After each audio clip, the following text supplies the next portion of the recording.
last meeting that we would just have kind of a quick public conversation about kind of where we are today as far as being in the hybrid learning model and how the health data and the metrics that the state is providing is impacting that decision or will impact our decision to transition, that kind of thing. So that's what we're going to do tonight. So I'm always a mess here with my mouse. So sort of the purpose of the conversation, and it feels like an essential question almost, is, are we in the appropriate learning model? And what factors do we consider when we make that decision? And, we're all very close to the decision. And so, but there's still so many questions out in the community about it. So we'll try to provide some details. I do want to say though, people are always asking, like, what's it going to be? What's going to be the number, or what's going to be the metric? And the reality is that there's just not even close to one single piece of data that's going to drive our decision. There's multiple pieces of data, and we'll talk about that. And at the end of the day, it's a judgment call. It really is. This is not a black and white sort of cut and dry decision.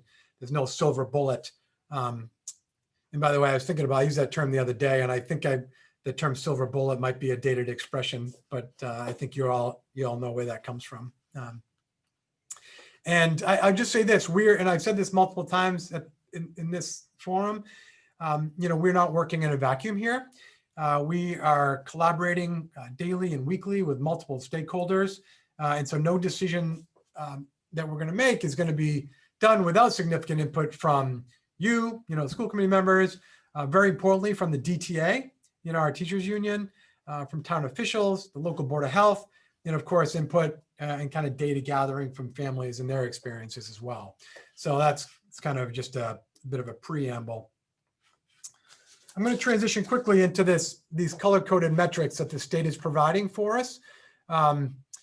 They launch these metrics kind of late in the summer, in my opinion, kind of too late. I believe it was past when we had already established our plan. And they every week they categorize school districts into towns, actually, into red, yellow, green, or unshaded. And those metrics relate to how many cases per 100,000 community has. And then on the right side of the screen here, what's DESE? And DESE is the Department of Elementary and Secondary Education. What is their expectation for us given the metrics? And so you'll see here the gradations, right? If we're in red, they might expect you to be in remote, yellow, remote, or hybrid. And then kind of as we go down, the hope is that we can get people back in person in the green or kind of unshaded, kind of lowest level category here. I'll say though, well, let me come back to that. So this is sort of the original metric, and the idea was that they were going to give us a tool to help make this sort of quick decision. Hasn't worked out that way. This is from DESE on October 2nd. And I just want to point out, I didn't add the emphasis to this paragraph. This is a true cut and paste from some of their communication.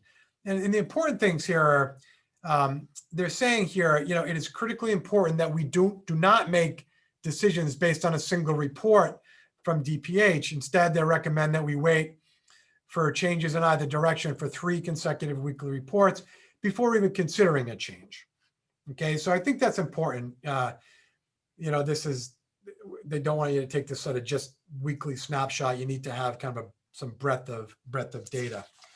They go on to say that in addition to these metrics, we encourage districts to work with their local boards of health and to use all available information regarding COVID-19 trends in making your decisions.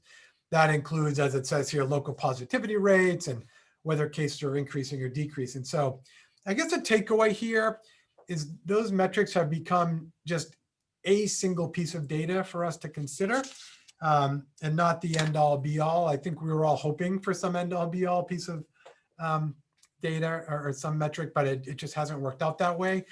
And the expectation from DESE is that we don't use them as the sole, sole source of decision making. And I want to say this, and I believe it's on a future slide, but I'm going to say it here. Regardless of these metrics and regardless of DESE's expectation or input, it is still very much a local decision. So they have tasked local school districts and local municipalities to make their own decision. They certainly have opinions about it, but it is crystal clear, and it's been communicated widely and frequently from them that the decision rests solely with us, which is fine, I guess, right? It's kind of the reality of the situation, but I want to be clear about that. It is our decision. Just want to show briefly kind of where we are. I'm just going to move this here. This is just some kind of recent history in Duxbury. We started off in late summer in the kind of unshaded category, and we've moved to green, and then we've been in yellow for the last 5 weeks.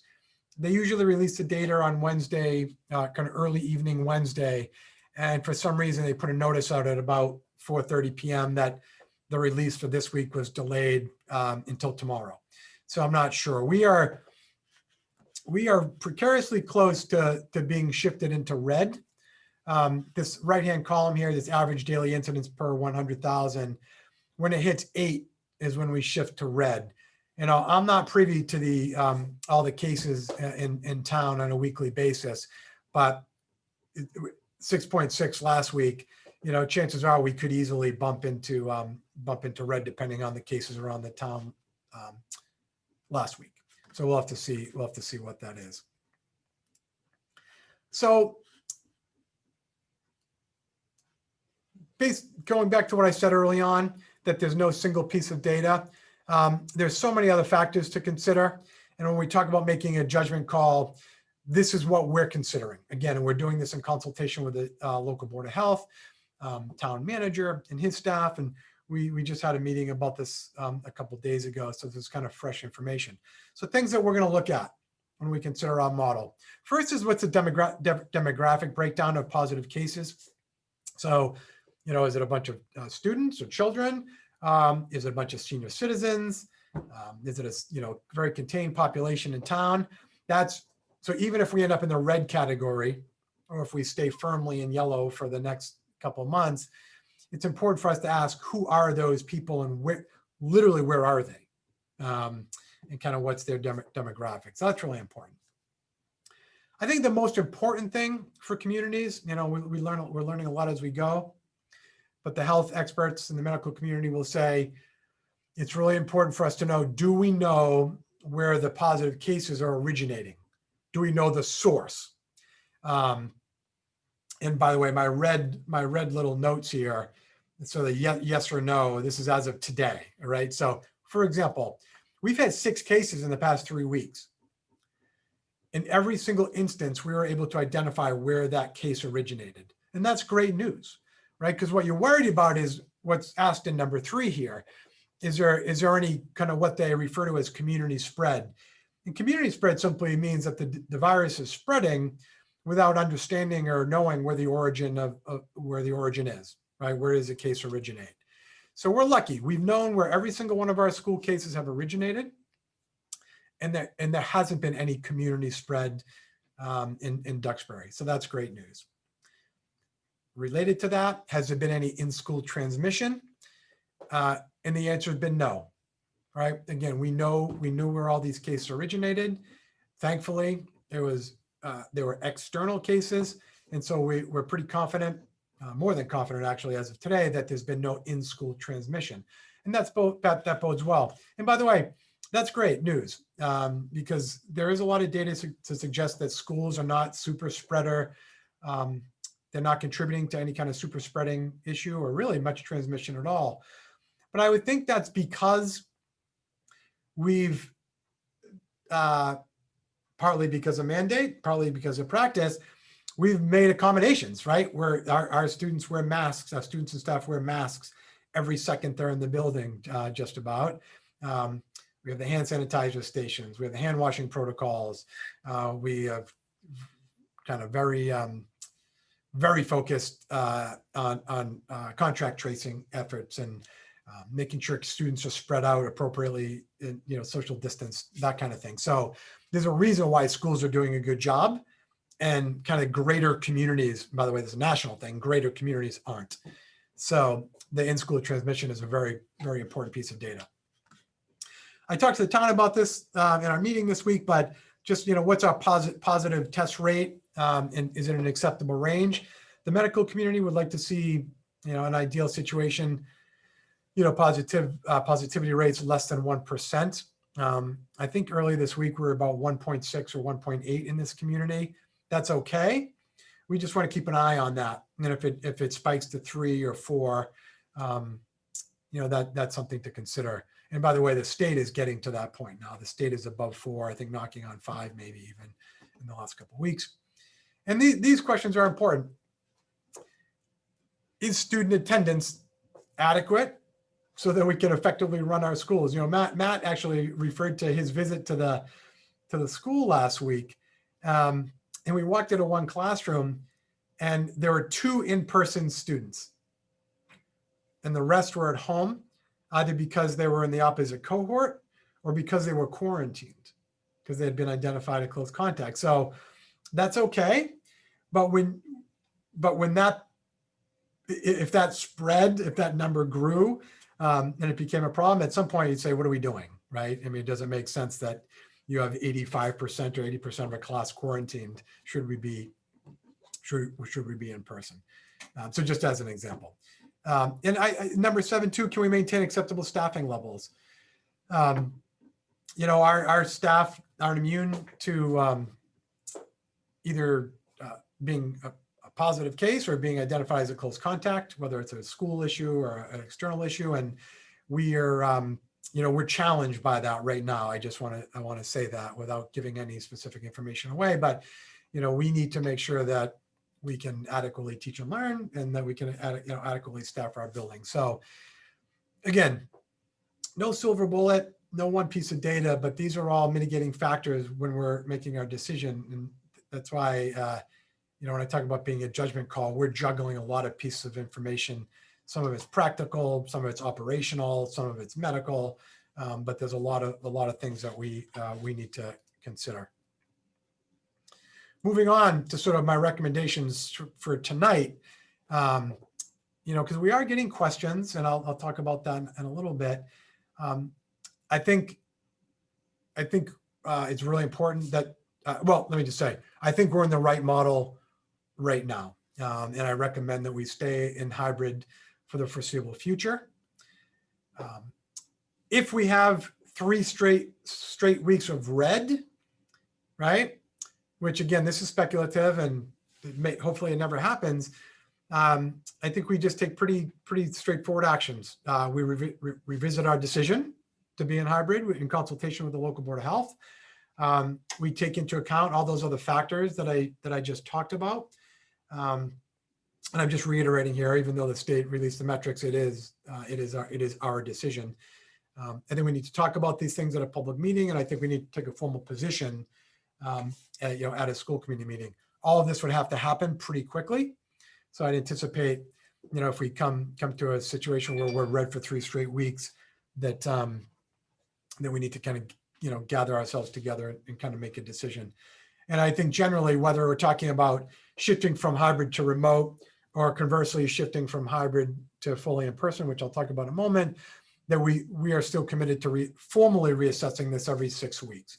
And I think right now we're at about the 6-week mark, which is one of the reasons I wanted to talk about this tonight. So if you don't mind me just moving on, we are, I'd say, once a day, a couple times, maybe twice a day, maybe 5 times a week. I don't know. I'm guessing here. We'll get emails from families telling us that it's absolutely necessary that we come back to school fully in person now. It's ridiculous that we aren't. It's black and white, and that's that's that. And I would just say that they're wrong, or certainly misinformed. And I just want to talk about where we are right now. And I want to talk about managing expectations. Very importantly, the virus is alive and well here in Duxbury. You all know this now, but in the last 3 weeks, we've had 6 positive cases in school. We have, although I do believe a lot of people are back yesterday, and officially today, even though it wasn't a school day, we had 163 students quarantined, plus a significant number of staff, and that's a real number. That's a lot of students. We still have major considerations as it relates to coming back in person, not the least of which is we cannot achieve a 6-foot social distancing guideline, not even close, with our full student population. Now, the state is giving us kind of the allowance to go down to 3 feet. But, as of today, that is simply not a societal or community norm. And so, to pretend that we should just flood our building with 3,000 students, it's just not reasonable based on kind of the norms right now, in kind of our COVID world. And we still have significant restrictions as it relates to school buses. Right now, I can't transport our full student population with only the limitations that the state has provided. And I think maybe the most important thing in my final bullet here, there is still a wide range of opinions in our community, expectations in our community, and I'd say behaviors in our community as it relates to COVID.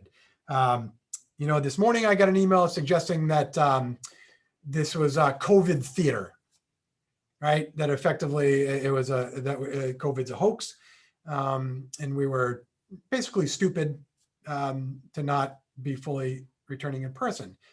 And for every one of those, there's a family that hasn't left their home since March, okay, and hasn't re-entered in the community.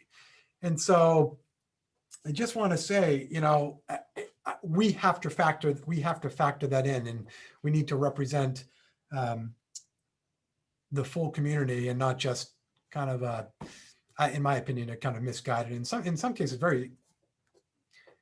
I'll stop there. So there's that. So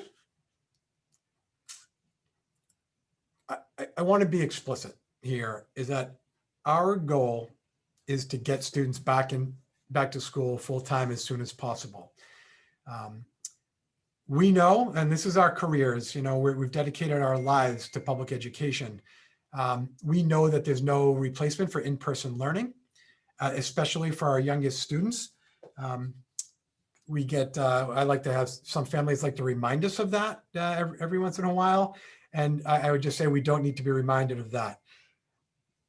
And the implication sometimes, or the inference, I should say, is a better word, by some families is that, I don't know, that we're taking the easy way out or something by staying in hybrid. And I want to say this clearly and bluntly. Hybrid is by far the most difficult model to be in right now.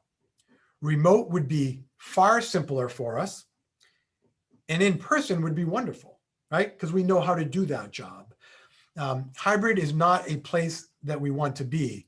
The stress level that we talked about earlier during the school improvement plan presentations is due to the fact that we're in a hybrid model. And the anecdotes that Matt shared with you, that's happening every day, all day. The juggling act that it takes to teach students in front of you and teach students at home, it's to use Matt's word, it's awe-inspiring. And I'm so proud of our faculty and staff for doing what they're doing.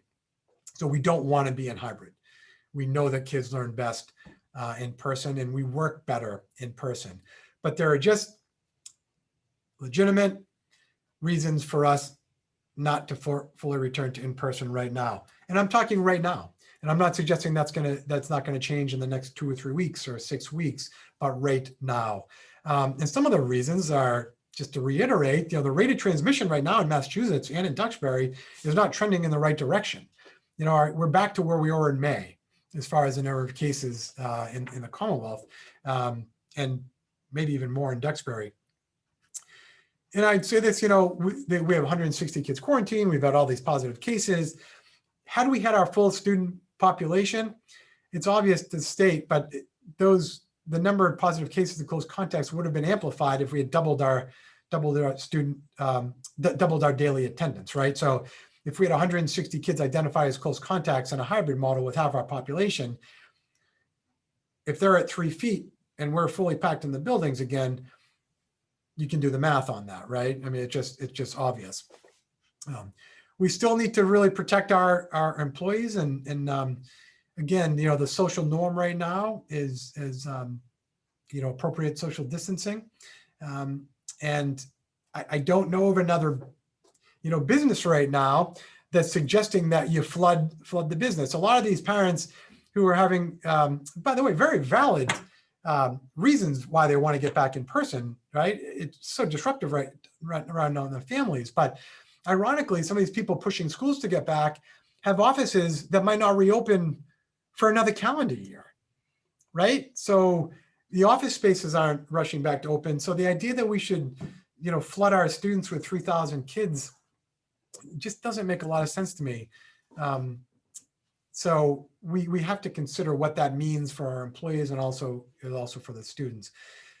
And then there are obviously operational concerns. So right now, I don't know how we would eat lunch in school buildings because with masks off, eating lunch, you have to be at 6 feet, and we don't have 6 feet of space. That's just one example where if we brought kids back, we'd have to figure out either, not providing lunch or I don't know another option.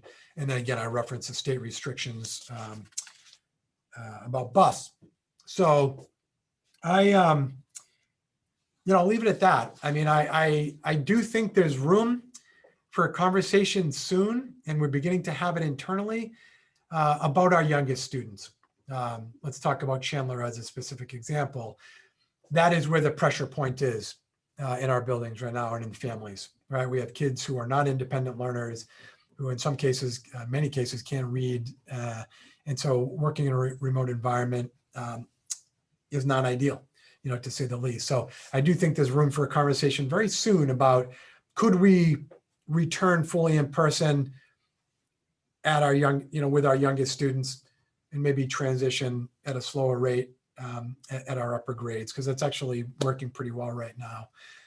But right now, I don't think is the time. So I wish I had kind of a single piece of data to rely on. I wish I had kind of the magic, the magic number or some other metric, but it truly is a judgment call. And I think we're making good judgment right now.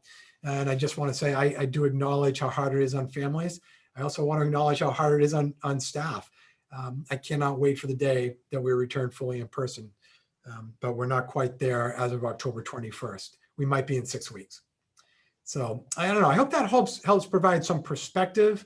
But I'd love to hear your opinions, or if you have any opinion on what I just said, or additions or edits. So Kelly, Madam Chair. Yes, Peter. I'm just so excited to talk, but I'm happy to wait. But if you allow, I'd love to comment. Go for it. So that was so thoughtful, John, and the work that you've done. But the analogy that I have is, this is kind of one of the first forward-looking things I think you've been able to provide to not only us, but also the community. We've been in firefighting mode since really March, just to get to where we are today. And what I think is so impactful about this is a very clear assessment of both where we are, but also where we're likely to be. So I am just so happy. And I don't think people although they might like if you press this button, we're in person. If you press that button, we're in remote. What I didn't want was the perception that this was an arbitrary decision, again, against the backdrop of all of the division that's in our community and in our society, to turn this into a personal, this is Dr. Antonucci's agenda, opinion, approach, and bias, which is not in our best interest. So I think what you've laid out is a very thoughtful, well communicated, and clear path that is just outstanding. The last piece, when I think about being forward looking, the evolution, and you've already just mentioned it, is now that you have a framework under which we're going to make decisions about what model is appropriate, depending on where we are in a public health standpoint and the stakeholders who are going to contribute to that. I think you just started on the next piece, which is we don't treat all of our student population with the same brush. And you just mentioned K through 2 as a priority. Well, we also have 25% of high need students that have been identified that are also our priority. I'd love just to encourage you to continue the thinking, because I also believe that the K through 2 needs to be a priority. And I'm not an educator, you guys are, but the fact that you're already aware of that, sensitive to it, and thinking about it, I think if you can extend that thinking, because it's unlikely that when you go fully more in person or less, that you need to do it at the same time for every one of our student populations. So I think if you can take what you've done and then apply just a little bit further thinking about not segmentation of our student population, but sort of prioritization of both who do we work as hard as possible to keep in the building, and how do we as quickly as possible add people back to the building. So we're not thinking of it now necessarily all uniformly K through 12, everyone's treated in the same way.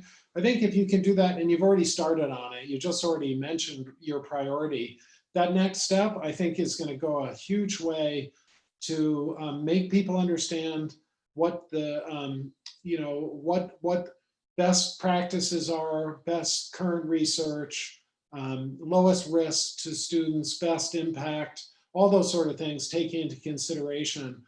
So I couldn't be more grateful for what you just laid out. And then I think the next piece that's going to come, I think, is going to really hopefully alleviate some of the anxiety that people feel about not knowing what's going to happen to their families and their students as we look to the future. This isn't a perfect crystal ball, but I think it starts to lay out a roadmap. So I think this was outstanding. And I think just that next piece, if you can do that over the course of the next month or so, it's going to be fantastic. So really well done to you and everyone that's contributed to this.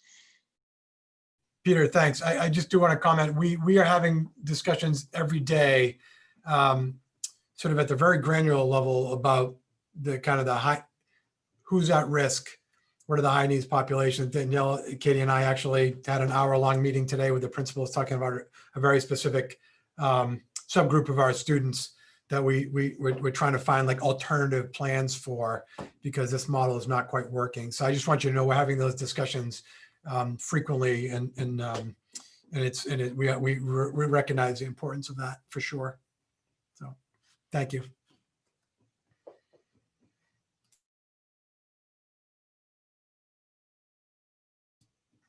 Anybody else have comments? I think I would just like to reiterate, sort of the national conversation has been, if people want to keep schools open, right, then we need to do things to keep schools open. Mm-hmm. So the restaurants are going to close again. Boston Public has now gone remote. It's creeping into Duxbury. Youth sport, hockey, it's been all over the news. Hanover, Duxbury, Marshfield, an elementary school had to close in Marshfield. These behaviors have consequences.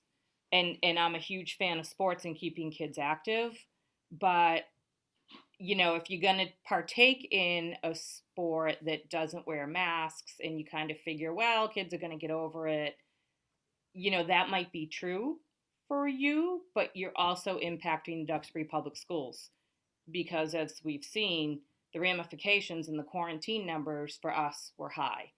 So I guess as a community, we have to decide if we want to keep schools open, then we have to follow certain behaviors. That would be my 2 cents on it. Definitely. Okay.